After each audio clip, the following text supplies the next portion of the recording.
Alors nous continuons dans le cadre de notre programme, donc As-Sira An-Nabawiyya As-Sahiha, la biographie authentique du prophète Mohammed. Alors nous sommes arrêtés sur la Hijra Al-Oula, c'est-à-dire la première Hijra, la première Hijra.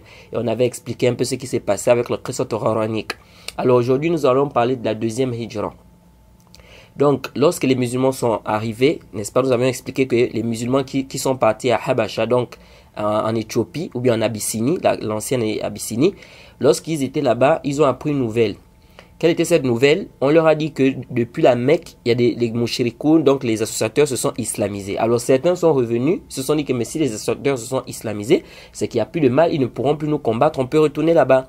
Alors lorsqu'ils sont arrivés, ils ont trouvé que l'information était fausse. Vous voyez, et alors ils sont donc retournés en Abyssinie, donc en Éthiopie. Ce qu'il faut rappeler ici, c'est que Ibn Ishaq, il a rappelé que parmi les gens qui ont fait la Hijra, il a dit qu'il y a eu 8 personnes qui se sont ajoutées au premier qui était d'abord parti. Vous voyez, et Ibn Jarir, il a dit Kanu Isnain wa Thamanin Rajulan, siwa nisa'ihim wa abna'ihim. Ibn Jarir, il a dit qu'ils étaient combien? 82 hommes, en dehors des hommes, en dehors des enfants et des femmes. Ils étaient combien? 82 hommes. Le nombre des femmes était de 18. Donc, il y avait 18 femmes. Et ça, Ibn Hajar al-Asqalani a rappelé ça dans son livre Fath al-Bari, au tome 7 à la page 189. Alors, lorsque les musulmans, qu'est-ce qui amène les musulmans à aller en Abyssinie? C'est à cause des tortures. Et on avait déjà vu les persécutions des associateurs sur les musulmans. Alors, plus ils ont été perturbés, plus ils ont été torturés, alors c'est ce qui a fait en sorte qu'ils puissent aller en Abyssinie. Parce que le prophète leur avait dit qu'allez-y en Abyssinie, car là-bas il y a un roi, il est juste envers les gens. Et on va voir ça tout à l'heure, on va voir ce comportement-là. Et ça va nous donner des leçons. Ça va nous donner des leçons parce qu'on dit, on n'apprend pas seulement la biographie du prophète comme ça pour apprendre. Non, nous apprenons pour avoir des cours, pour avoir des fawa et des profits, pour en retirer des profits. Et on va voir que Najashi, qui était le roi en Abyssinie, qu'est-ce qui s'est passé? Il a usé de quoi? De la justice. Il a usé de la justice. Alors, lorsque les musulmans sont partis en Abyssinie, les associateurs n'ont pas laissé le problème à ce niveau. C'est-à-dire qu'ils ne se sont pas arrêtés par là pour dire que bon, comme vous êtes partis, on va vous abandonner. Non. Ils ont envoyé Quraysh, ils ont envoyé Amr ibn As et Abdullah ibn Abi Rabi'a. Ils ont envoyé qui? Amr ibn As ou Abdullah ibn Abi Rabi'a. Ils les ont envoyés ces deux-là pour aller récupérer les musulmans qui sont partis en Abyssinie. Est-ce que vous suivez? Alors ils sont partis. Ces deux-là sont partis pour aller récupérer qui? Pour aller récupérer les musulmans. Alors lorsqu'ils arrivent, ils ont vu le roi. Quand on venait voir le roi Najashi, normalement, qu'est-ce que les gens faisaient? Les gens se prosternaient. Alors eux, quand ils sont arrivés, ils ont commencé à dire au roi Najashi que nous on est venu récupérer ces musulmans-là. Pourquoi on est venu récupérer ces musulmans-là? Parce que en fait, ils ont quitté la religion de leurs parents et ils ont trahi leurs parents, ils ont créé tout un désordre là-bas à la Mecque, ils ont sémé la division, etc. Donc on est venu les récupérer. Tu ne dois pas garder ce genre de personnes, car si tu les gardes, ils vont s'aimer le désordre dans ton royaume, comme ils ont s'aimé le désordre où c'est là-bas à la Mecque. Alors, qu'est-ce qui s'est passé? Pourquoi les Quraysh ont envoyé, n'est-ce pas, Amr ibn As et Abdullah ibn Abi Rabi'a? En fait, c'est parce qu'ils ont eu peur. Ils se sont dit que si les musulmans vont rester en Abyssinie, c'est évident qu'il y a des gens qui vont s'islamiser en Abyssinie. Et si les gens s'islamisent en Abyssinie, et c'est également une puissance, ils sont forts, ils risqueront d'être avec ces musulmans-là et ils vont se retourner contre qui? Contre la Mecque et ils vont peut-être les combattre. Est-ce que vous suivez? C'est-à-dire que les mécréants ont eu peur de ça. Ils se sont dit que si ils vont là-bas, c'est évident qu'ils vont prêcher l'islam, etc. Et il y a des gens qui vont s'islamiser. Et si les gens s'islamisent, ils vont se mettre ensemble et certainement ils vont nous combattre et on aura des problèmes. Alors c'est pourquoi ils sont partis pour aller récupérer ces musulmans-là et les ramener où? Et les ramener à la Mecque. Alors, quand ils ont dit ça, qu'est-ce qui s'est passé? Najashi, donc ils ont dit à Najashi que vraiment, on t'a apporté des présents, on t'a apporté des cadeaux, etc. Il faut que tu nous remettes ces musulmans, on retourne avec eux, par cause du désordre qu'ils ont créé. Qu'est-ce que Najashi a fait? Najashi, il n'a pas directement, Najashi, c'est le roi en Abyssinie à cette époque-là. Il n'a pas directement fait quoi? Il n'a pas directement dit, bon, ok, prenez tous les musulmans, partez avec eux. Qu'est-ce qu'il a fait? Il a d'abord appelé les musulmans. Il a appelé les musulmans et il leur a posé la question. Mais qu'est-ce qui se passe chez vous là-bas dans votre pays là-bas? Qu'est-ce qui se passe? Qu'est-ce qui ne va pas? Est-ce que vous suivez? Et là, c'est un profit, c'est un dars qu'on soutient, c'est-à-dire c'est une leçon qu'on tire ici. Bien que ça soit d'un kafr. Oui, mais c'est une leçon qu'on tire ici. C'est quoi la leçon ici? Parce que vous savez que Najashi, on va voir, il s'est islamisé. Hein? Ce roi-là, il s'est islamisé après. Et le prophète a même fait une bonne annonce en disant que dans sa tombe, il y a la lumière. Hein? Dans le hadith d'Ibn Ishaq, hadith d'Aïcha. Vous voyez, radiyallahu anha. Alors, il a appelé. Donc, ici, on retient quoi? On retient que lorsqu'il y a un problème entre deux personnes, si toi, tu veux juger entre ces deux personnes-là, il faut appeler les deux personnes et entendre les deux bouches, c'est-à-dire entendre les deux parties. Ne fais pas que l'un des deux a des problèmes ou il y a deux personnes qui ont des problèmes. Lorsqu'un groupe vient, ou bien lorsqu'une personne vient vers toi, cette personne t'explique le problème, aussitôt tu prends la décision. Non, ça c'est une erreur que beaucoup de gens font. Non, qu'est-ce que tu fais? Tu appelles les deux groupes, tu entends celui-là qu'est-ce qu'il va dire et tu entends l'autre qu'est-ce qu'il va dire. Et par là, tu vas savoir qui dit vrai, qui dit faux. Mais le fait de prendre directement parce qu'il y a un qui est venu qui t'a dit non, on m'a fait comme ça, hein, il m'a volé mon argent, il m'a tapé, il m'a fait ceci. Allez, tu décides déjà, tu vas attraper l'autre. Non.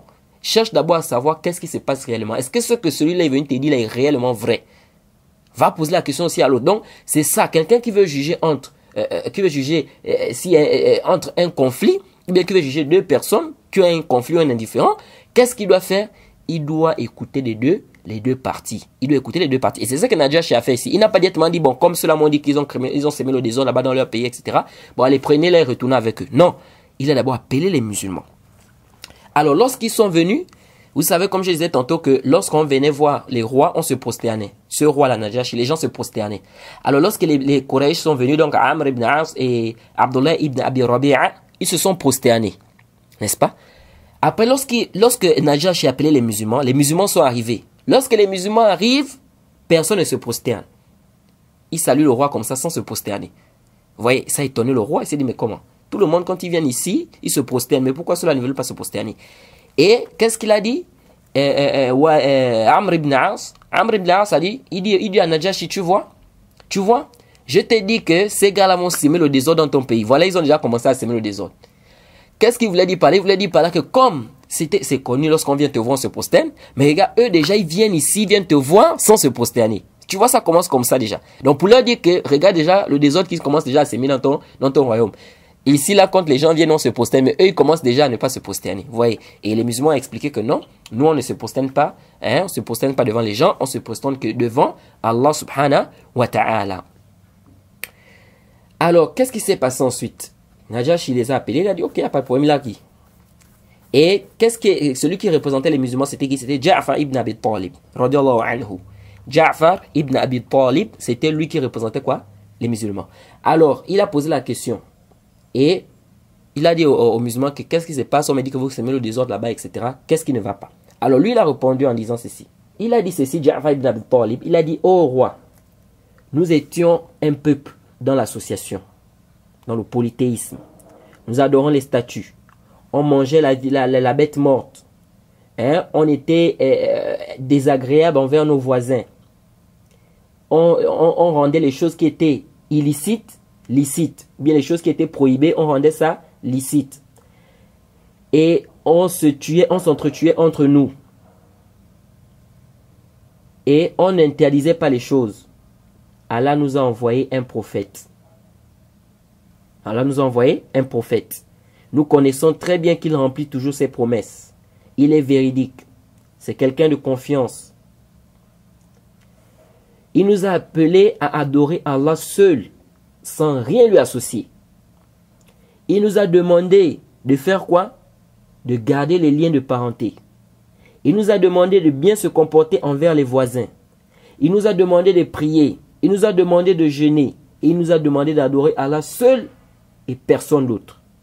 Et lorsqu'on a commencé à nous perturber, on a commencé à nous persécuter, nous sommes venus vers toi.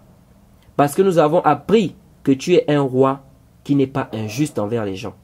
Et nous espérons qu'on ne subira pas une injustice chez toi quand nous avons compris que tu es juste.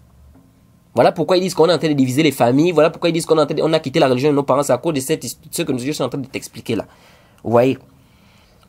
Le diable n'ordonne pas aux gens, n'est-ce pas, de faire des bonnes choses.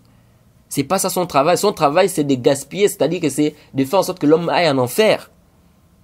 Mais regardez un peu tous ces bons comportements-là. Vous voyez? Et le diable, son but, c'est de demander aux gens de faire le shirk. Il veut que les gens tombent dans le shirk, parce que c'est que si tu tombes dans le shirk, tu es foutu. Il ne peut pas venir te dire que non, il faut adorer Allah seul sans rien lui associer avec qui que ce soit. Non. Vous voyez? Et après, qu'est-ce qui s'est passé? Najashi a dit, Hal ma'aka shay'un mimma ja'a bihi? Najashi a dit, est-ce que tu as quelque chose, c'est-à-dire que quelque chose qu'il est venu avec? C'est-à-dire le prophète que tu dis là, est-ce que tu as au moins quelque chose, un récit, quelque chose? C'est-à-dire comme un livre en fait, que tu es venu avec. Alors, Ja'far a dit quoi? Il a dit Na'am. Il a dit quoi? Il a dit Na'am. Faqara alayhi sadran min surat Maryam. Il a lu une partie de la surat Maryam. Une partie de la surat Maryam. Et je vais lire ici, juste le début, les premières pages. Il a dit, je vais lire directement en français, c'est un récit de la miséricorde de ton Seigneur envers ton serviteur Zacharia. Lorsqu'il invoqua son Seigneur d'une invocation secrète, il dit, ô mon Seigneur, mes os sont affaiblis et ma tête s'est enflammée de cheveux blancs. Cependant, je n'ai jamais été malheureux dessus en te priant, ô mon Seigneur. Je crains le comportement de mes héritiers après moi et ma propre femme est stérile. Accorde-moi de ta part un descendant qui hérite de moi et hérite de la famille de Jacob. Et fais qu'il soit agréable, ô mon Seigneur, ô Zacharie.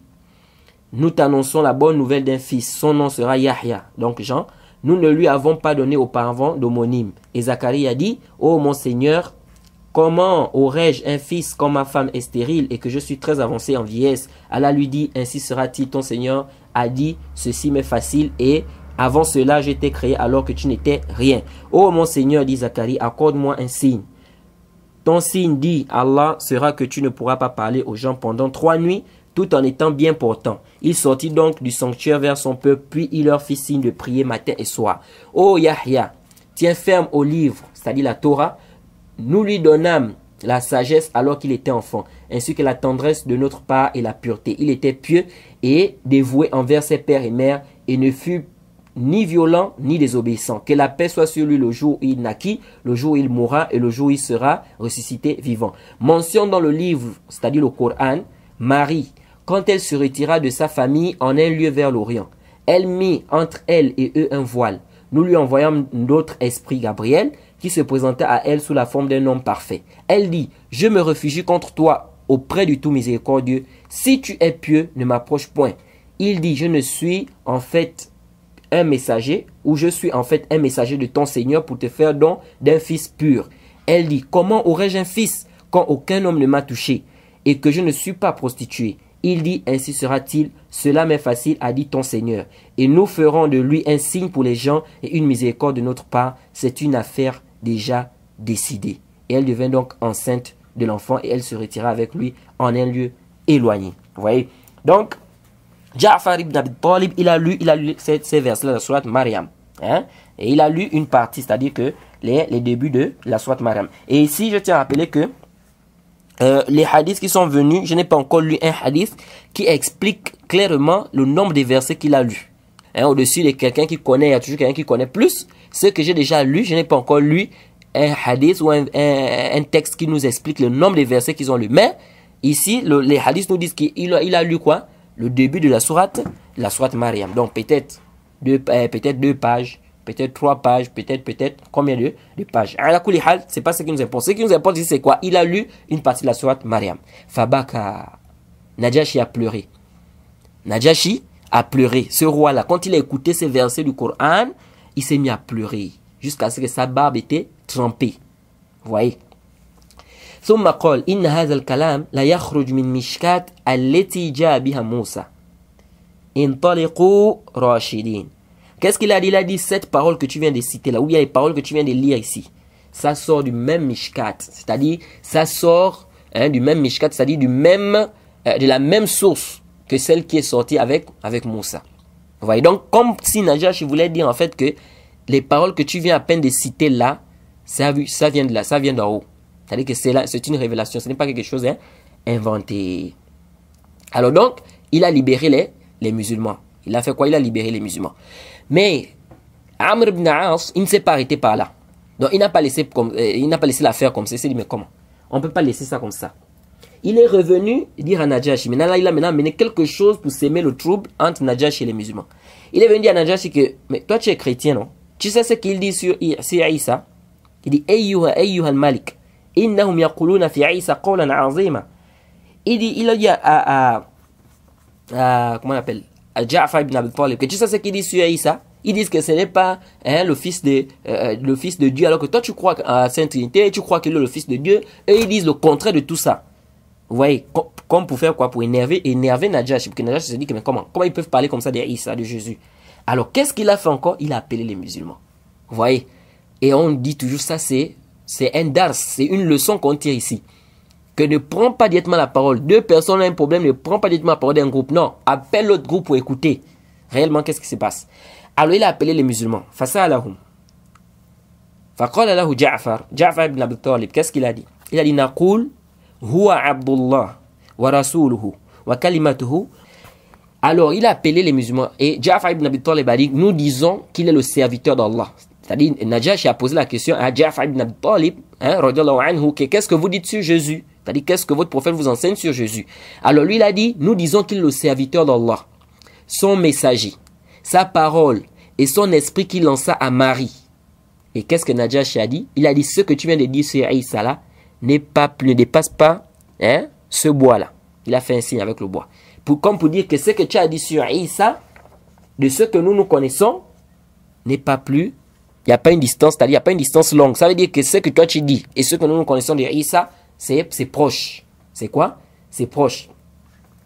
Alors, qu'est-ce qui s'est passé? Najashi a dit non, vous pouvez rester ici. Et il a dit à Amr ibn As que ici là tu peux retourner avec ton argent, tu peux retourner avec tes biens, je ne peux pas te donner ces musulmans là, je ne peux pas te livrer ces musulmans là. Vous voyez? Et ça montre encore quoi? Ça montre encore que Najashi était quoi? Il était juste. Et c'est pourquoi Allah l'a aidé, il s'est islamisé en cachette. Najashi il s'est islamisé en cachette. Et c'est pourquoi lorsqu'il est mort, le prophète a fait la prière mortuaire sur lui.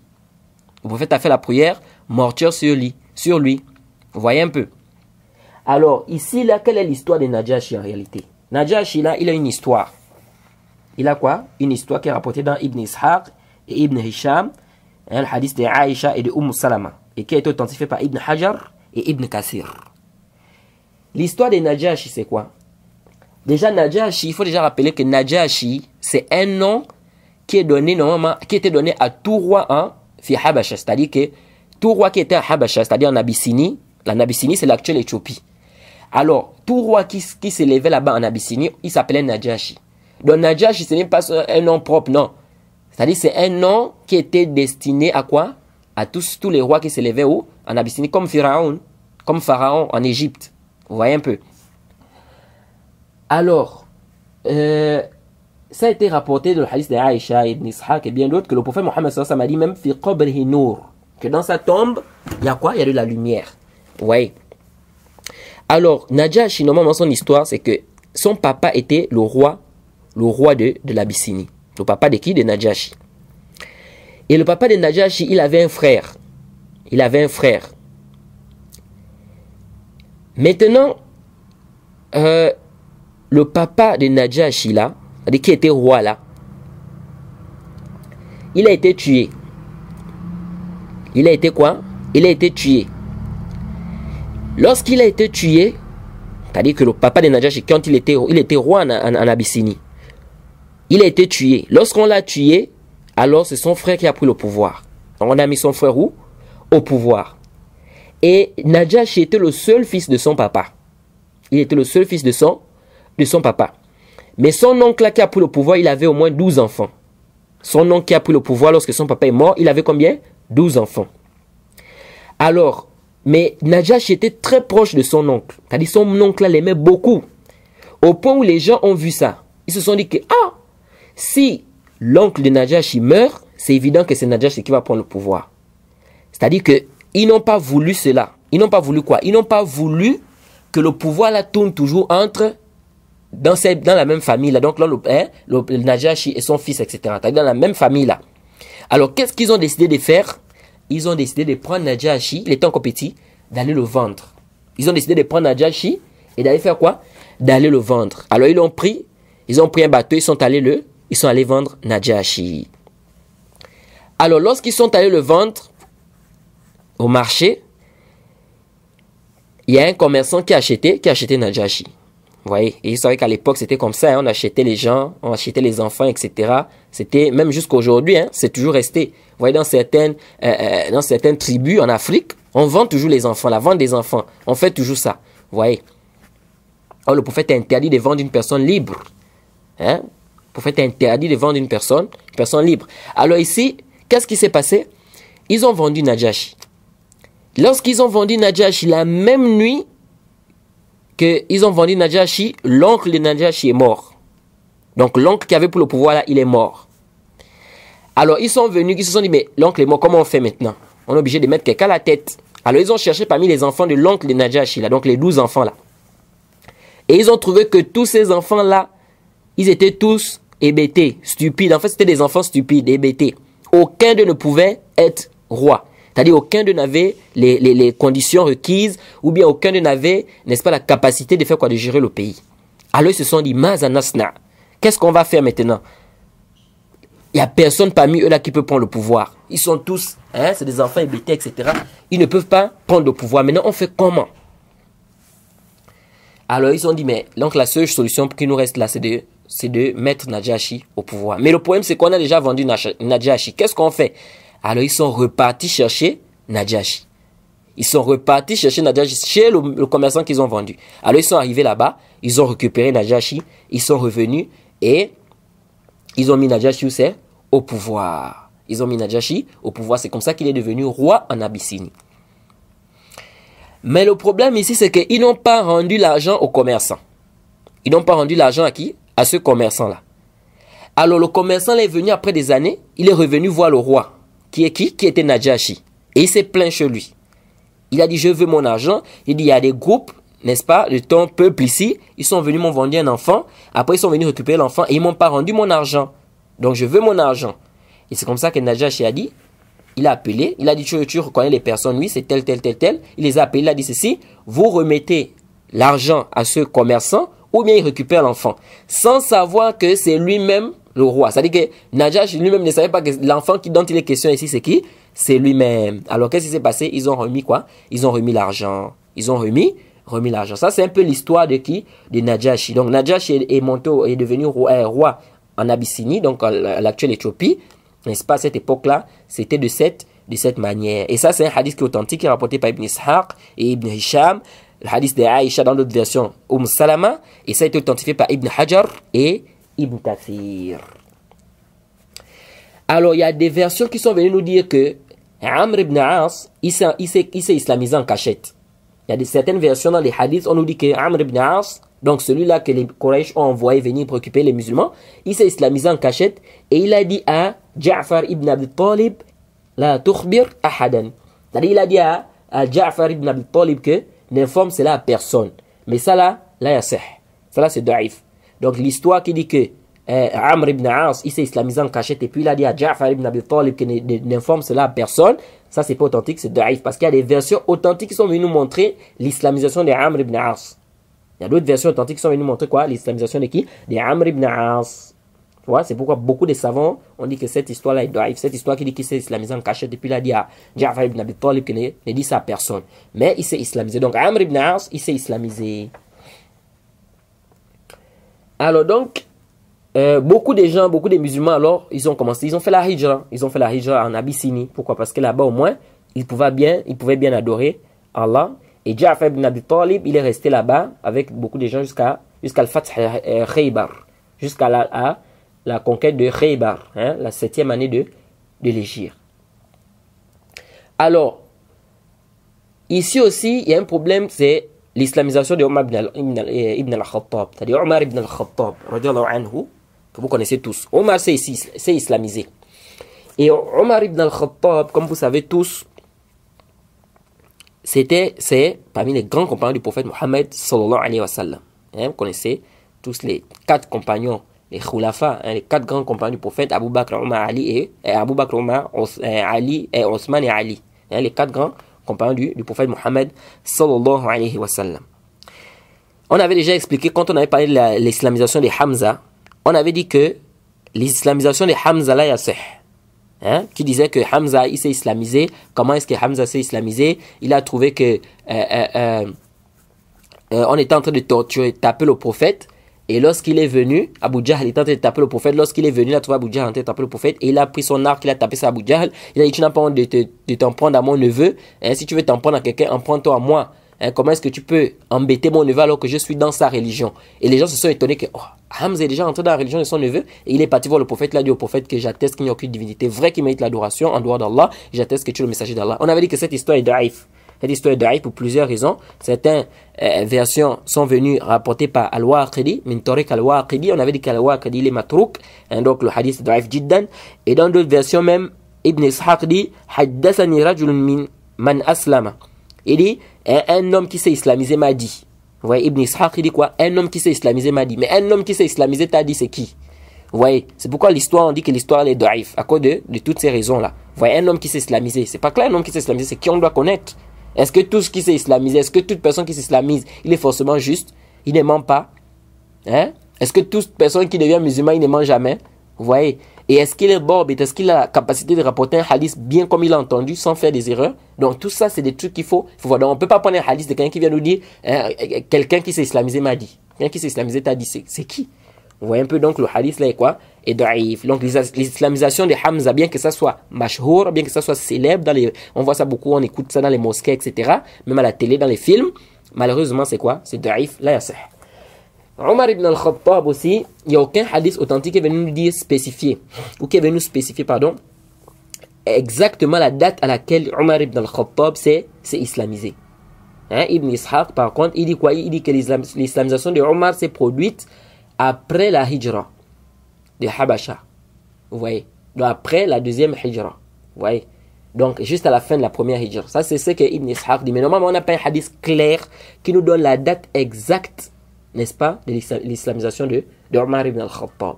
Et vous devez savoir que Omar ibn al-Khattab, avant de s'islamiser, d'abord c'était un homme fort. Omar ibn al-Khattab, c'était quelqu'un de fort, de qawi.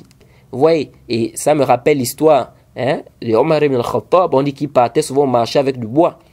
Avec quoi? Avec un bois. Il partait marcher avec un bois. Et il disait quoi? Il disait La yabi' fi souqina, la yabi' fi souqina, man la ya'rif al-halala wal-harama. Il disait que ne vend pas dans notre marché celui qui ne connaît pas le halal et le haram. C'est-à-dire qu'il venait avec le bois là pour pourquoi? Pour taper les gens qui vont venir vendre alors qu'ils ne connaissent pas le halal et le haram. Pourquoi? Parce que celui qui va venir faire le commerce, il doit connaître les règles du commerce. Il doit étudier Kitab al-Buyu', c'est-à-dire qu'il doit étudier les transactions commerciales, etc. Qu'est-ce qui est interdit, qu'est-ce qui n'est pas interdit. Vous voyez? Et non pas se lancer directement dans le commerce comme ça. Parce que beaucoup de gens font ça. Vous voyez, des musulmans, ils rentrent directement dans le commerce sans chercher à savoir est-ce que la marchandise que je vends à l'islam permet, est-ce que la transaction, la manière dont je suis en train de vendre là, c'est permis dans la législation, oui ou non. Ils ne cherchent pas à se connaître, ils se lancent seulement. Et ça, c'est très, très dangereux. Vous voyez? On dit al-ilm qabla al-qawli wal-amal. La connaissance avant la pratique et la parole, comme dit l'imam Al-Bukhari. Vous voyez, avant de faire quelque chose, cherche d'abord à quoi? À connaître. Donc, Omar ibn al-Khattab, il était fort. Il était très fort. Et il perturbait les musulmans. C'est-à-dire, avant de s'islamiser, Omar ibn al-Khattab, il faisait partie des gens qui persécutaient les musulmans. Vous voyez, avant de s'islamiser, Omar ibn al-Khattab, il faisait quoi? Il persécutait aussi les musulmans. Vous voyez. Alors, Bint Abi Hasma, elle nous rapporte un jour qu'elle s'apprêtait à faire la hijra. Elle s'apprêtait à faire la hijra. Ibn Abdullah, elle dit ceci, la maman de Abdullah, et on va voir, c'est parmi les gens également qui ont fait la hijra. Et quand elle a fait la hijra, on a même son enfant, a eu même, parce qu'on l'a séparé, elle et son mari, et son enfant a eu même des problèmes. C'est ce qu'on a cassé même le bras de son enfant, à cause de quoi? À cause de discuter, parce que les gens, les associateurs, ils n'ont pas voulu qu'elle fasse la hijra. Alors, qu'est-ce qui s'est passé? Elle a dit ceci, elle dit que elle était en train de partir, donc elle s'apprêtait, elle a dit nous allons partir à Habasha. Et elle dit que Amir, qui est son mari, il est parti chercher quelque chose dont ils avaient besoin. Alors Omar est arrivé. Elle dit qu'il s'est mis devant elle. Et il lui a dit, elle a dit qu'il était dans son shirk, donc il faisait son shirk, donc il était encore dans le koufr. Elle dit ceci que on avait rencontré de lui, hein, c'est-à-dire des problèmes. C'est-à-dire que Omar, qu'est-ce qu'il faisait? À chaque fois qu'il rencontrait les musulmans, il faisait quoi? Il torturait ces musulmans-là. Hein, il embêtait les musulmans, il persécutait les musulmans. Alors il a dit, quoi, c'est le départ, il a dit à Abdullah que c'est le départ, Abdullah, que c'est le départ, tu t'en vas? Elle a dit oui. Et elle a dit, nous allons partir vers la terre d'Allah. Que tu nous fasses du tort, ou bien que tu nous causes du tort, ou pas, ou bien que tu nous fasses du mal ou pas, on va se battre à partir jusqu'à ce qu'Allah nous fasse quoi? Jusqu'à ce qu'Allah nous trouve inutile. Alors Omar a dit quoi? Il a dit qu'Allah vous accompagne. Qu'Allah vous accompagne. Alors elle dit, j'ai vu en lui une douceur que je n'avais jamais vue. C'est-à-dire qu'elle a vu en Omar ibn al-Khattab une douceur qu'elle n'avait jamais vue. Parce qu'elle-même savait que Omar ibn al-Khattab, lui, c'est-à-dire il torturait les musulmans, il persécutait les musulmans, il était très dur. Vous voyez, donc elle était étonnée que, mais il est doux comme ça aujourd'hui, qu'est-ce qui se passe? Alors, Amir, elle dit, Faja Amir, bihajatihi, tilk. Alors ça, c'est une histoire qui est rapportée par Ibn Hisham, et ça a été rendu Hassan par le Cheikh Al-Albani, et certains savants ont daïfé ce hadith. C'est-à-dire que le Cheikh Al-Albani a authentifié ce hadith-là, et d'autres ont dit que le hadith est daïf. Pourquoi? Mais avant d'en arriver là-bas, c'est-à-dire, elle nous dit quoi ici? Abdullah, elle nous dit ceci, la maman d'Abdullah, elle dit ceci, elle dit que lorsque son mari est revenu, donc Amir, il est revenu de, là où il est allé chercher le besoin qu'ils avaient, donc il est allé chercher un besoin, il est revenu. Lorsqu'il arrive, elle lui a dit que, elle lui a rapporté l'histoire, elle a dit, mais si tu avais vu, elle lui a rapporté l'histoire, elle lui a dit quoi? Elle lui a dit, si tu avais vu, elle lui a dit que si tu avais vu Omar, c'est-à-dire que la manière dont il était doux, et la tristesse que j'ai vue en lui, envers nous, vraiment j'étais étonné. Si tu avais vu comment il était. Alors qu'est-ce que son mari a dit? Son mari a dit, tu espères qu'il s'islamise, tellement que son mari savait qu'il était très dur. Donc pour lui-même, Omar ibn al-Khattab ne peut pas s'islamiser. Alors qu'est-ce qui se passe? Le mari lui a dit que tu espères qu'il s'islamise, ou bien qu'il s'est islamisé. Elle dit oui. Parce que son comportement, je lui m'a étonné. Quelque chose me dit qu'il s'est islamisé. Alors le mari a dit non, ne crois pas qu'il s'est islamisé. Omar ibn al-Khattab, il ne va pas s'islamiser sauf si son âne s'islamise. C'est-à-dire, c'était en fait comme pour dire à sa femme que quoi? Qu'il ne pourra jamais s'islamiser. Vous voyez? Donc, il dit à sa femme que Omar ibn al-Khattab, il va s'islamiser quand son âne va s'islamiser. Quand son âne va s'islamiser. Vous voyez? Et elle dit quoi? Elle était étonnée, n'est-ce pas? Parce qu'elle a vu, c'est-à-dire que la douceur avec laquelle il était, parce qu'il était très dur. Il était très dur sur les musulmans. Et donc, je disais tantôt que c'est un hadith qui est authentifié par le Cheikh Al-Albani. Il a rendu ça Hassan.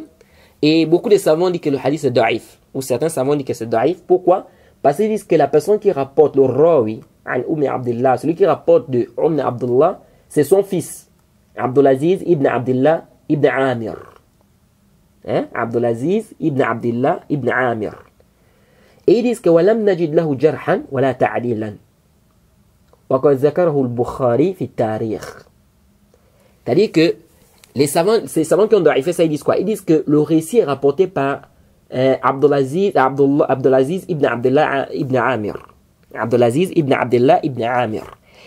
Ils disent que celui-là, c'est le fils de Abdullah. C'est-à-dire que c'est lui le fils de la maman d'Abdullah. Là. Vous voyez? Et donc ils ont dit quoi? Ils disent qu'on n'a pas un jarh de lui ni un ta'dil.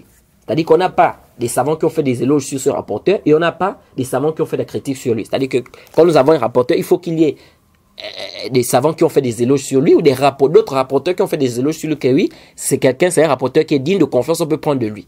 Ou bien on peut trouver d'autres qui ont dit non, il n'est pas digne de confiance, ou bien il est digne de confiance, mais sauf que c'est quelqu'un qui oublie beaucoup, ou bien comme ça, etc. C'est-à-dire il faut qu'il y ait des savants ou bien des rapporteurs qui ont parlé sur ce rawi là, sur ce rapporteur. Mais ils disent que lui là, Abdulaziz ibn Abdullah ibn Amir, ils disent que lui, on n'a pas ni de jarh, ni de ta'lil. Donc, il n'y a aucun savant qui a fait des éloges sur lui, il n'y a aucun savant qui a fait des critiques sur lui. Donc, il est, en fait de compte, majhoul al-hal. C'est-à-dire que il est inconnu. Du moment où on n'a pas des savants qui ont fait quoi? Des jarh sur lui, bien des ta'lil sur lui. Donc, qui ont fait des éloges ou des critiques sur lui. Et l'imam Bukhari a rapporté de lui dans le livre At-Tarikh. Dans le livre quoi? At-Tarikh. Et comme on dit toujours, l'imam Bukhari, il a beaucoup de livres Imam Bukhari, il a quoi? Il a beaucoup de livres, c'est pas seulement le Sahih Bukhari. Imam Bukhari a écrit beaucoup de livres, comme le livre Al-Tarikh, comme le livre Hukm Rafa' Yadayn, comme le livre Qira'at al-Ma'moum, Khalf al-Imam. Vous avez, il a beaucoup d'autres livres que l'imam Al-Bukhari, il a écrit. Donc, c'est pas seulement le Sahih Bukhari que l'imam Bukhari a écrit. Il a écrit d'autres livres. Parmi lesquels, At-Tarikh. Et dans ce livre At-Tarikh, c'est un livre où il fait quoi? Où il fait ce qu'on appelle le Jarh wa Ta'dil. C'est un livre sur les critiques et les éloges sur les rapporteurs, etc. Alors, dans ce livre, ils disent qu'il a cité simplement sans faire le Jarh ni le Ta'dil. Vous voyez, donc ils disent qu'ici, on ne peut pas prendre ce hadith-là à cause de ça, parce qu'on ne connaît pas est-ce qu'il c'est un siqa ou bien c'est pas un siqa.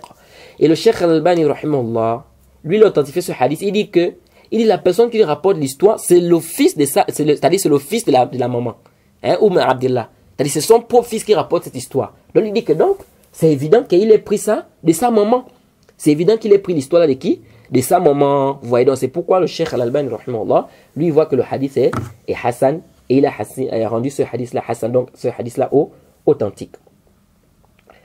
Alors, le prophète Mohammed faisait des invocations pour Omar ibn al-Khattab. Comme c'est venu dans les Sunan Tirmizi, et c'est un hadith Hassan, an ibn Omar, que le prophète Mohammed sallallahu alayhi wa sallam, il faisait quoi? Il faisait des invocations pour Omar ibn al-Khattab, qu'il s'islamise. Vous voyez? Le prophète invoquait Allah pour que Omar ibn al-Khattab s'islamise. Vous voyez? Et il s'est islamisé. C'est pour dire qu'aujourd'hui, nous, on ne doit pas désespérer. Invoque Allah pour lui. Peut-être qu'Allah fera quoi? Peut-être qu'Allah touchera son cœur et il va s'islamiser. Alors, lorsque Omar ibn al-Khattab, il s'est islamisé, les musulmans ont eu une certaine force. Les musulmans ont eu quoi? Une certaine force. Vous voyez? Et les musulmans, on empêchait les musulmans de prier à la Kaaba. On empêchait les musulmans de prier à la Kaaba. Mais lorsque Omar ibn al-Khattab s'est islamisé, alors ça a changé. Les musulmans commençaient à prier à la Kaaba. Et comme je disais tantôt que Omar ibn al-Khattab, il était qawi, il était très fort. Les gens avaient peur de lui. Vous voyez, c'est pourquoi Ibn Mas'ud disait Mazilna, c'est-à-dire qu'il dit que depuis que, et ça a été rapporté dans le Sahih Bukhari, il dit depuis que Omar s'est islamisé, on a toujours été, c'est-à-dire, on a toujours eu la force. On a toujours eu quoi? La force. Et il a dit aussi dans un autre hadith, Tabaqat d'Ibn Sa'ad, avec une chaîne de transmission authentique, il a dit quoi? C'est un ajout. وَمَا نَسْتَطِعْ أَن نُصَلِّ بِالْبَيْتِ حَتَّى أَسْلَمَ عُمَرْ فَلَمَّا أَسْلَمَ عُمَرْ قَاتَلَهُمْ حَتَّى تَرَكُونَ نُصَلِّ. Il dit quoi? Il dit que on ne pouvait pas prier à la Kaaba jusqu'à ce que Omar s'est islamisé. Et lorsque Omar s'est islamisé, il les a combattus jusqu'à ce qu'ils nous ont laissé faire quoi? Prier à la Kaaba. Vous voyez? Et dans d'autres versions, il a même dit quoi? Il a dit, et ça c'est rapporté dans le Mu'jam al-Kabir al-Tabarani bi isnadin Hassan, avec une chaîne de transmission Hassan. Il a dit quoi? Il a dit inna islamahu kana nasran.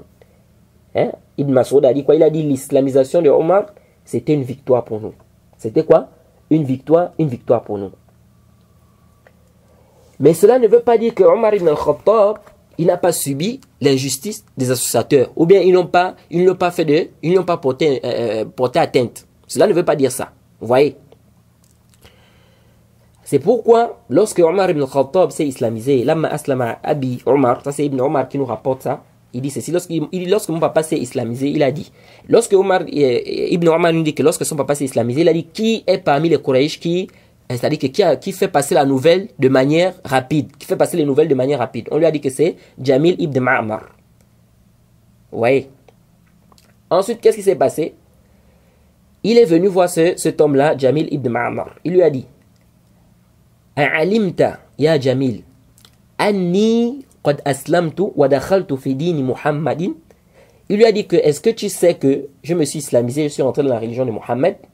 C'est-à-dire, Omar ici, il a voulu quoi? Il a voulu en fait montrer aux gens qui s'est islamisé. Vous voyez?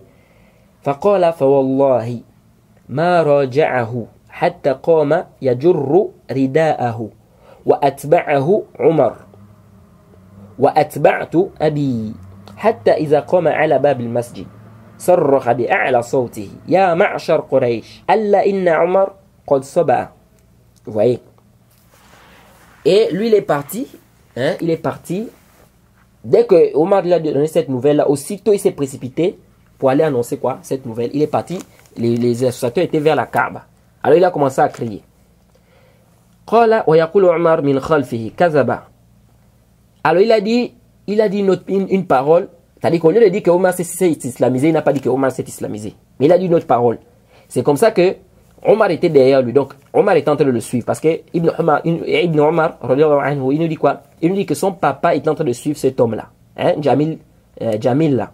Hein? Ibn Ma'mar. Et lui également, il suivait le papa derrière. Il suivait son papa derrière.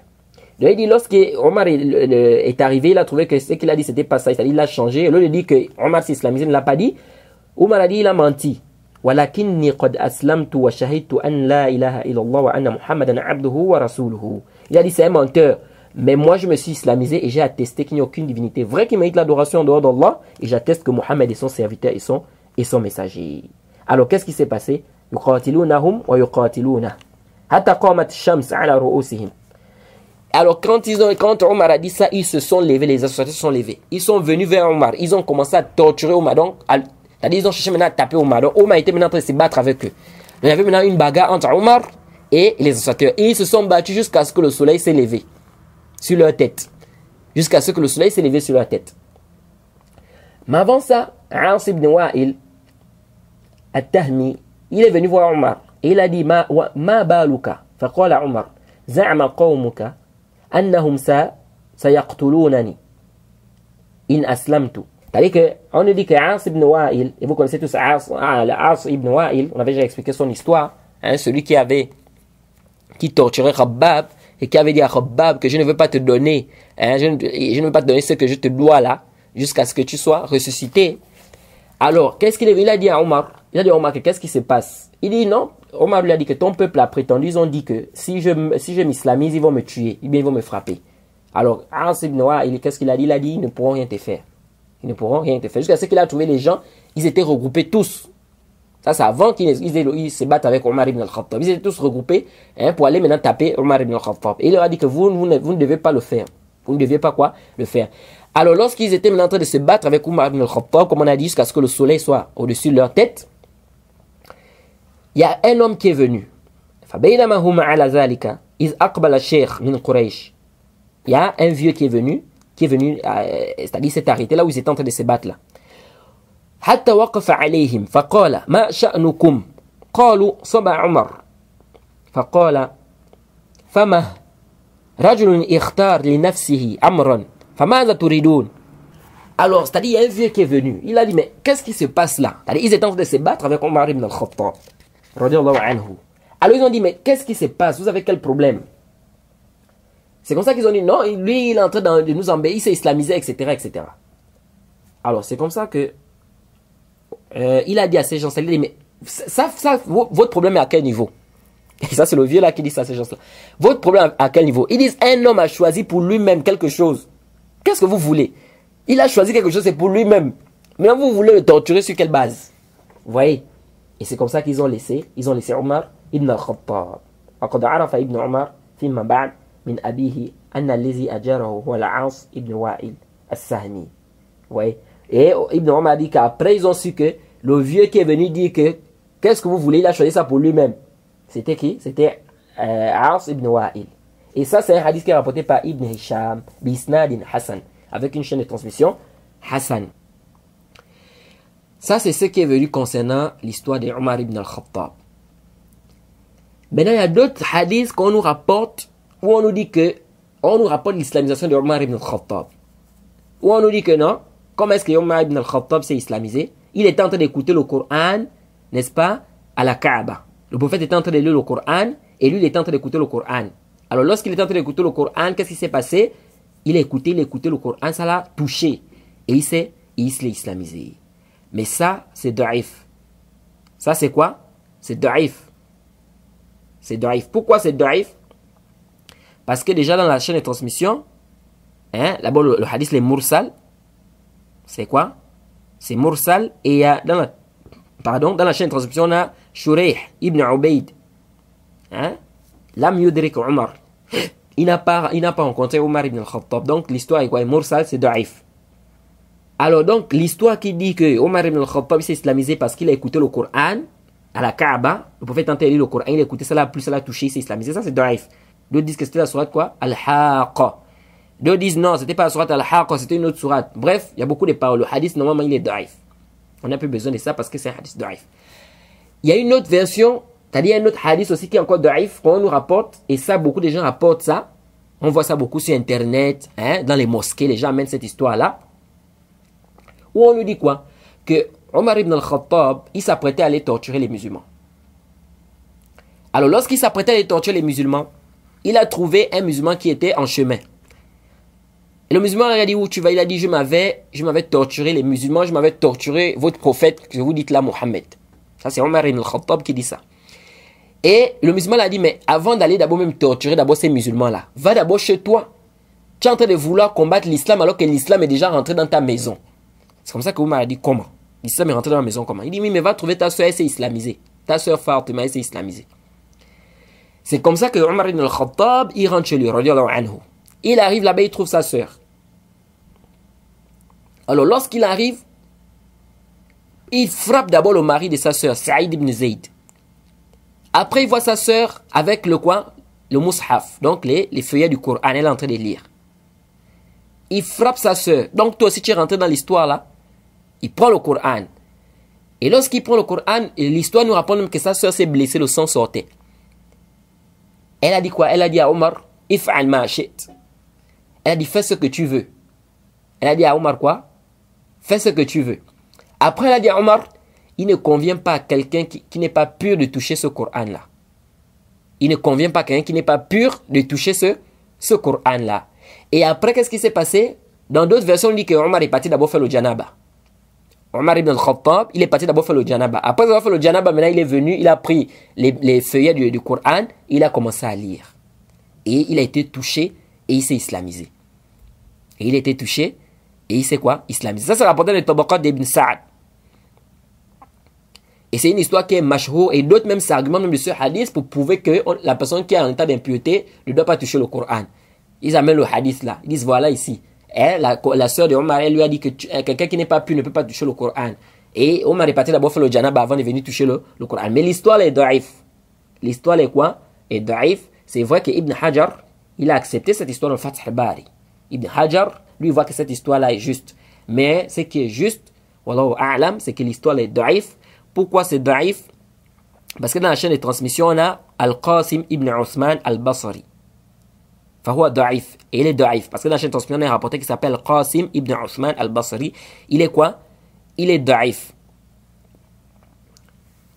Et il y a d'autres versions, même on nous dit, dans d'autres versions, même il y a Ishaq ibn Ibrahim et Oussama ibn Zayd ibn Aslam. Ça aussi, tout ça c'est daif. Parce que les rapporteurs là aussi ils sont daif. Comme c'est rapporté dans le Taqrib al-Tahzib. Donc ces hadiths là, cette histoire là, lam yathbut. Donc, lam yathbut shay min hazihi qisas. C'est-à-dire que tous ces hadiths là, c'est quoi? C'est daif. Donc les hadiths qui disent que Omar s'est islamisé parce que il est venu, il a trouvé sa soeur avec le mushaf, donc avec les feuilles du Coran. Il a giflé sa soeur, il a giflé le mari de sa soeur, Saïd ibn Zayd. Et après il lui a dit que mais toi aussi tu es rentré dans l'histoire, là, il a dit fais ce que tu veux, etc. Il est parti s'est lavé, après il est venu toucher le Coran et il a lu, ça c'est daif. Et il y a même c'est-à-dire qu'il y a même des contradictions.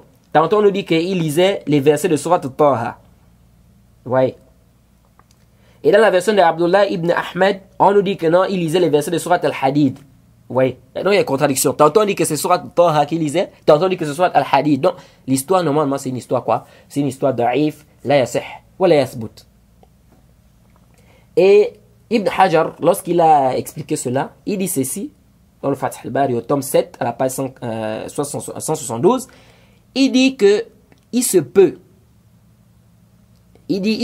c'est vrai, l'histoire est daif, mais il dit quoi? Il dit que l'entrée, l'islamisation de Omar ibn al-Khattab, il dit il se peut que ça soit à cause du Coran. C'est-à-dire qu'il a écouté le Coran de sa sœur et c'est ce qui a mené à ceux qui s'islamisent. Mais comme on dit tantôt, et comme on disait tantôt, le hadith là qui dit que Omar ibn al-Khattab s'est islamisé parce qu'il a lu Surat Taha ou bien Surat Hadid, ça c'est daif.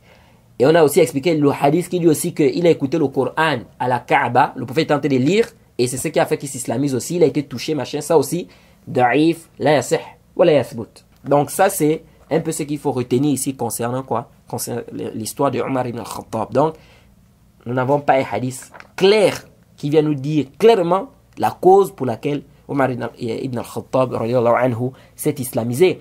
Mais on sait que le prophète a invoqué pour lui, comme je disais tantôt, j'ai expliqué la version tout à l'heure, rappelé qu'elle est authentique, que le prophète a invoqué pour lui, pour qu'il s'islamise, et bien évidemment, il s'est islamisé. Et on avait dit qu'il ne faut pas désespérer. Si tu as un ami, invoque toujours Allah pour lui, hein, cherche toujours à lui donner des prêches. Donc, ça, c'est ce qu'il faut retenir ici, c'est ce qu'on doit comprendre par rapport à cette partie. Nous allons nous arrêter par ici, et on demande qu'Allah nous aide, qu'Allah nous pardonne, qu'Allah nous donne la compréhension de la religion. Et prochainement, Inch'Allah, on va voir la suite, n'est-ce pas, sur la biographie du prophète. On va voir la mort d'Abu Talib, de Khadija, et puis le voyage du prophète à Taif, et puis beaucoup d'autres choses qu'on va expliquer, bi'iznillahi ta'ala. Donc nous allons nous arrêter par ici, qu'Allah nous pardonne, qu'Allah nous aide, et on espère que cela sera bénéfique et profitable pour nos frères. Subhanaka Allahumma bihamdik, ashhadu an la ilaha illa anta astaghfiruka wa atubu ilayk. Assalamu alaikum wa rahmatullahi wa barakatuh.